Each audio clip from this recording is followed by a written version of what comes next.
तेलंगाना का स्थापना दिवस 2 जून 2023 को तेलंगाना के स्थापना दिवस की 9वीं वर्षगांठ मनाई गई। 29वें राज्य के रूप में आंध्र प्रदेश से अलग होकर तेलंगाना अस्तित्व में आया था। तेलंगाना में कुल 33 जिले हैं। इन 33 जिलों में सबसे बड़ा जिला भद्राद्री कोठागुडेम है और सबसे छोटा जिला हैदराबाद है। तेलंगाना की राजधानी हैदराबाद है। अग्नि-1 बैलिस्टिक मिसाइल, हाल ही में इस मिसाइल का सफल प्रशिक्षण प्रक्षेपण किया गया। उड़ीसा के एपीजे अब्दुल कलाम द्वीप से इस मिसाइल का सफल लॉन्च किया गया। इस मिसाइल की मारक क्षमता 700 से 1200 किलोमीटर तक की है।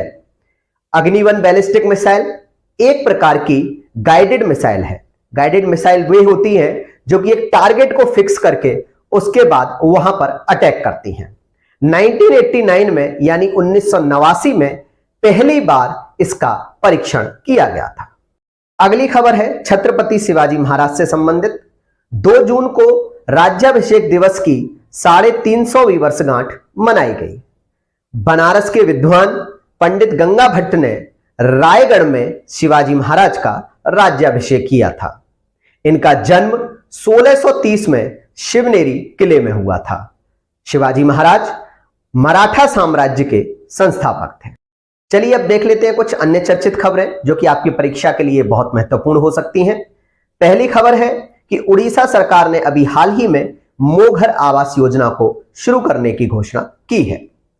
केंद्र सरकार के द्वारा चलाई जा रही अटल भूजल योजना, जिसको सरकार ने अब 2027 तक इस योजना को बढ़ा दिया है। अगली खबर है कि हाल ही में भारत को नेपाल में दूसरी जल विद्युत परियोजना स्थापित करने की मंजूरी मिल चुकी है। चर्चाओं में बना हुआ है डिजिटल कुंभ म्यूजियम। उत्तर प्रदेश के पर्यटन विभाग ने डिजिटल कुंभ म्यूजियम को बनाने का प्रस्ताव रखा है। म्यूजियम में कुंभ से संबंधित आध्यात्मिक थीम वाली झांकियां ऑडियो विजुअल फॉर्म में प्रोजेक्टर पर प्रोजेक्शन के द्वारा दिखाई जाएंगे। कुंभ का आयोजन प्रत्येक 12 वर्षों में किया जाता है। अगली खबर है junior mains Asia cup hockey 2023। हाल ही में भारत ने पाकिस्तान को 2-1 से हराकर यह खिताब अपने नाम किया है। इस चैंपियनशिप का आयोजन ओमान के सलाला में किया गया था। भारत ने यह खिताब चौथी बार जीता है। इसका आयोजन AHF के द्वारा होता है। दिल्ली का पुराना किला, इस किले की खुदाई से पूर्व मौर्य युगीन बसावट का पता चला है। यह साक्ष्य लगभग 2500 वर्षों का इतिहास प्रदर्शित करते हैं। यहां से 136 से अधिक सिक्के और 35 मुहरें प्राप्त हुई हैं जो कि मौर्य काल के प्रतीत होती हैं। चलिए अब देखते हैं कुछ अन्य चर्चित खबरें जहां से परीक्षा में आपसे प्रश्न पूछे जा सकते हैं। नेपाल के प्रधानमंत्री पुष्पकमल दहल प्रचंड 31 मई से 3 जून तक भारत यात्रा पर है। तेलंगाना ने प्रधानमंत्री जन धन योजना का 100% यानी 100% कवरेज हासिल कर लिया है। तेलंगाना के जितने भी नागरिक हैं उन सभी ने प्रधानमंत्री जन धन योजना का लाभ लिया है और इस योजना से जुड़े हैं। बांग्लादेश के भारतीय सांस्कृतिक केंद्र में न्यू लिबरेशन वॉर गैलरी का उद्घाटन हुआ। विश्व पर्यावरण दिवस, हर साल 5 जून को विश्व पर्यावरण दिवस मनाया जाता है। इस साल 2023 में इस दिवस की थीम प्लास्टिक प्रदूषण के समाधान पर केंद्रित है। इस साल दिवस की मेजबानी कोटे डी आइवर द्वारा नीदरलैंड के साथ संयुक्त रूप से की गई है। विश्व में पहला पर्यावरण दिवस 1973 यानी 1973 में मनाया गया था। चर्चाओं में बना हुआ है लेवेंडर फेस्टिवल।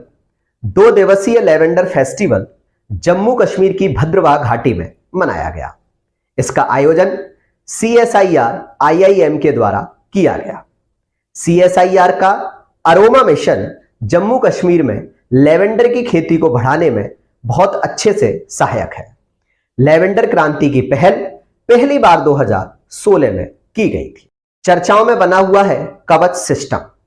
उड़ीसा के बालासोर में हुई दुखद ट्रेन घटना के बाद से यह कवच सिस्टम समाचारों में बना हुआ है और परीक्षा की दृष्टि से यहां से प्रश्न बनने की संभावना बहुत अधिक है। चलिए जानते हैं क्या है ये रेलवे का कवच सिस्टम।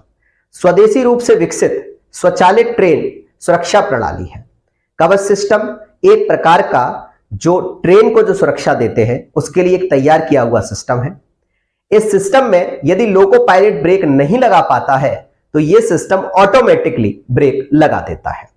इस सिस्टम को हर स्टेशन पर और 1 किलोमीटर की दूरी पर इंस्टॉल किया जाता है।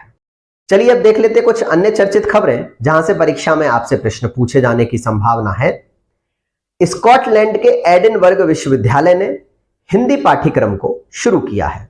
एडिनबर्ग विश्वविद्यालय विश्व के बहुत ही प्रसिद्ध विश्वविद्यालयों में से एक है। भारत और वियतनाम के बीच समुद्री सुरक्षा वार्ता आयोजित की गई है। अगली खबर है, हाल ही में चर्चा में रहा सखालिन 1 प्रोजेक्ट रूस से संबंधित है। एक था अभ्यास। भारत और मालदीव के बीच नौसेनाओं का यह एक वार्षिक अभ्यास है। इसका आयोजन मालदीव में हो रहा है। आपको यह याद रखना है कि भारत और मालदीव की नौसेनाओं के बीच का यह एक वार्षिक अभ्यास है जिसे हम एकता के नाम से जानते हैं। यह इस अभ्यास का 6वां संस्करण है। एक अभ्यास है एक्वेरिन। यह भी भारत और मालदीव की सेना के बीच एक संयुक्त सैन्य अभ्यास है। वो सेना के बीच होता है और यह नौसेना के बीच होता है, यह आपको याद रखना है। चर्चाओं में बना हुआ है MV एम्प्रेस। भारत का पहला अंतरराष्ट्रीय क्रूज जहाज बन चुका है MV एम्प्रेस। चेन्नई और श्रीलंका के बीच यह पहली क्रूज सेवा शुरू की गई है। यह श्रीलंका के 3 बंदरगाहों हम्बनटोटा, त्रिंकोमाली और कनकेकंतूरी तक जाएगा। यानी चेन्नई से इस क्रूज को, जिसका नाम MV एम्प्रेस है, इसको रवाना किया गया है चेन्नई से श्रीलंका के लिए। और श्रीलंका के 3 बंदरगाह आपको याद रखने हैं। यह क्रूज एक समय में लगभग 3000 यात्रियों की मेजबानी कर सकता है, उन्हें लाने ले जाने के लिए और क्रूज में दी जाने वाली यात्रा के दौरान बहुत अत्यधिक सुविधाओं के लिए। ऑपरेशन ब्लू स्टार 6 जून को ऑपरेशन ब्लू स्टार की 39वीं वर्षगांठ मनाई गई। स्वर्ण मंदिर से अलगाववादियों को निकालने के लिए चलाया गया यह एक सैन्य अभियान था। आपकी जानकारी के लिए बता दें, 1984 की यह घटना है जहां पर अलगाववादियों के एक संगठन ने अमृतसर के प्रसिद्ध मंदिर स्वर्ण मंदिर में कब्जा कर लिया था। हथियारों से लैस उस मंदिर के अंदर घुस गए थे और यह एक अभियान उस समय की तत्कालीन प्रधानमंत्री इंदिरा गांधी जी के द्वारा चलाया गया था, जिसे ऑपरेशन ब्लू स्टार नाम दिया गया था, ताकि मंदिर से उन अलगाववादियों को बाहर निकाला जा सके। अलगाववादियों की अपनी कुछ मांगे थीं जिनके लिए उन्होंने स्वर्ण मंदिर पर कब्जा किया था। उनको बाहर निकालने के लिए यह ऑपरेशन 1 से 8 जून 1984 तक चला था। इसमें कई लोगों की जानें चली गई थी और स्वर्ण मंदिर भी क्षतिग्रस्त हो गया था। सिख धर्म के लोगों ने इसको एक धार्मिक आहत के रूप में लिया और बाद में यही घटना तत्कालीन प्रधानमंत्री इंदिरा गांधी की हत्या का भी कारण बनी। उनके 2 अंगरक्षक जो कि सिख धर्म से थे, उन्होंने, जो बॉडीगार्ड थे उनके, उन्होंने उन पर गोली मारकर उनकी हत्या कर दी। चलिए फटाफट से देख लेते हैं कुछ अन्य चर्चित खबरें जो कि परीक्षा की दृष्टि से बहुत ही महत्वपूर्ण है। हाल ही में 6 जून को बिम्स्टेक का स्थापना दिवस मनाया गया। डेनिस फ्रांसिस संयुक्त राष्ट्र महासभा के 78वें अध्यक्ष बने हैं। जैसा कि आप तस्वीर में देख सकते हैं, डेनिस फ्रांसिस की यह तस्वीर लगी हुई है। सेलेस्टे साउला विश्व मौसम विज्ञान संगठन की पहली महिला महासचिव नियुक्त हुई है। करंट अफेयर को पढ़ते समय पहला या पहली महिला, इस पर आप थोड़ा सा ध्यान रखेंगे क्योंकि यहां से प्रश्न पूछे जाने की बहुत ज्यादा संभावना बनी रहती है। विश्व खाद्य सुरक्षा दिवस हर साल 7 जून को विश्व खाद्य सुरक्षा दिवस मनाया जाता है। यह दिवस WHO और FAO के बीच का एक संयुक्त प्रयास है। इस वर्ष 2023 के लिए विश्व खाद्य सुरक्षा दिवस की थीम है खाद्य मानक जीवन को बचाते हैं। 2018 में इस दिवस की स्थापना की गई थी और इस दिवस का उद्देश्य है कि भोजन की जो वैश्विक आवश्यकता है उसको उजागर करना, पूरी दुनिया के सामने लेकर आना कि खाद्य क्यों जरूरी है, भोजन का अच्छे से प्रबंधन किया जा सके, जो रॉ मटेरियल है, जो अनाज है, उसका अच्छे से प्रबंधन यानी मैनेजमेंट किया जा सके, जो भूखे लोग हैं उन तक भोजन पहुंच सके, भोजन की बहुत अत्यधिक बर्बादी ना हो। कुल मिलाकर के खाद्य सुरक्षा की दृष्टि से इस दिवस को मनाया जाता है। चर्चाओं में बनी हुई है PACS यानी प्राथमिक कृषि ऋण समितियां। केंद्र सरकार ने PACS को प्रधानमंत्री जन औषधि केंद्र खोलने की अनुमति दे दी है। इसके लिए 2000 PACS की पहचान की गई है, उन्हें नामांकित किया गया है। प्रधानमंत्री जन औषधि केंद्र का उद्देश्य यही है कि सस्ती कीमत पर दवाइयां जनता तक मुहैया कराना है और इसके लिए यह PACS का बहुत अच्छे से उपयोग सरकार करना चाहती है। PACS क्या होती हैं? यानी प्राथमिक कृषि ऋण समितियां, जो कि ग्राम स्तर की सहकारी ऋण समितियां होती हैं, जो कि किसानों को बहुत ही न्यूनतम ब्याज दर पर कृषि ऋण मुहैया कराती। गांधी जी का सत्याग्रह। 7 जून को गांधी जी के सत्याग्रह की 130वीं वर्षगांठ मनाई गई। 1893 को दक्षिण अफ्रीका में पहली बार रंग भेद के खिलाफ संघर्ष और सत्याग्रह का प्रयोग गांधी जी के द्वारा किया गया था। जैसा कि आप जानते हैं, गांधी जी 1893 में दक्षिण अफ्रीका में गए थे। वहां भारतीयों के साथ हो रहे भेदभाव के कारण सत्याग्रह करने की प्रेरणा गांधी जी को दक्षिण अफ्रीका से ही मिली थी। और एक संस्मरण और भी है जो आपको पता होगा कि दक्षिण अफ्रीका में एक रेलवे स्टेशन से गांधी जी को फेंक दिया गया था, जिसके कारण अहिंसा और सत्याग्रह का जो एक प्रेरणा थी वो उन्हें दक्षिण अफ्रीका से मिली। 7 जून को जो गांधी जी की 130वीं वर्षगांठ मनाई जा रही है, इस अवसर पर भारतीय नौसेना डरबन में एक स्मारक कार्यक्रम में भाग ले रही है। डरबन दक्षिण अफ्रीका में पड़ता है। चलिए अब देख लेते हैं कुछ अन्य चर्चित खबरें। हाल ही में बांग्लादेश ने साइक्लोन बिपरजॉय का नामकरण किया है। आपकी जानकारी के लिए बता दें, इस चक्रवात ने, इस साइक्लोन ने, जिसका नाम बिपरजॉय है, बहुत ज्यादा तबाही मचाई हुई है। और हर चक्रवात का कोई नामकरण करता है, यहां से परीक्षा में प्रश्न पूछा जाता माय डियर, तो बांग्लादेश ने इसका नामकरण किया है। अगली खबर है कि इजराइल देश की सरकार ने डिजिटल जन्म प्रमाण पत्र पेश किया है अपने देश के नागरिकों के लिए। निर्मला लक्ष्मण द हिंदू ग्रुप की अध्यक्षा बनी है, यानी महिला अध्यक्ष बनी है निर्मला लक्ष्मण। असम में हाल ही में ढालपुर शिव मंदिर का उद्घाटन किया गया है। विश्व महासागर दिवस। हर साल 8 जून को विश्व महासागर दिवस मनाया जाता है। 2023 के लिए थीम है planet ocean tides are change. विश्व महासागर दिवस की स्थापना 2008 में संयुक्त राष्ट्र के द्वारा की गई थी।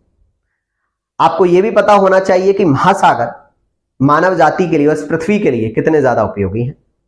महासागर 50% ऑक्सीजन का उत्पादन करते हैं और लगभग 30% कार्बन डाइऑक्साइड को अवशोषित करते हैं। चर्चा में बनी हुई है टॉर्पीडो वरुणास्त्र। भारतीय नौसेना ने वरुणास्त्र का वॉर हेड के साथ एक सफलतापूर्वक परीक्षण किया है। टॉर्पीडो वरुणास्त्र का यह परीक्षण अरब सागर में किया गया था। यह एक एंटी सबमरीन टॉर्पीडो है और इसको DRDO की NSTL द्वारा विकसित किया गया है। इसकी स्ट्राइक रेंज 40 किलोमीटर है। अगली खबर है माहिर मिशन। विद्युत मंत्रालय एवं नवीन और नवीकरणीय ऊर्जा मंत्रालय के द्वारा संयुक्त रूप से माहिर मिशन को शुरू किया गया है। इसकी फुल फॉर्म है mission on advanced and high impact research. इस मिशन की अवधि 2023-24 से लेकर 2027-28 तक है। इस मिशन को प्रारंभ करने का जो उद्देश्य है वो बिजली क्षेत्र को विकसित करना है। ताप बिजली पर जो भी निर्भर औद्योगिक इकाइयां हैं उनको नवीन और नवीकरणीय जो विकल्प हैं ऊर्जा के, उधर की तरफ शिफ्ट करने का भी है। चलिए अब देखते हैं कुछ अन्य चर्चित खबरें जो कि परीक्षा के लिए बहुत ज्यादा महत्वपूर्ण हो सकती हैं।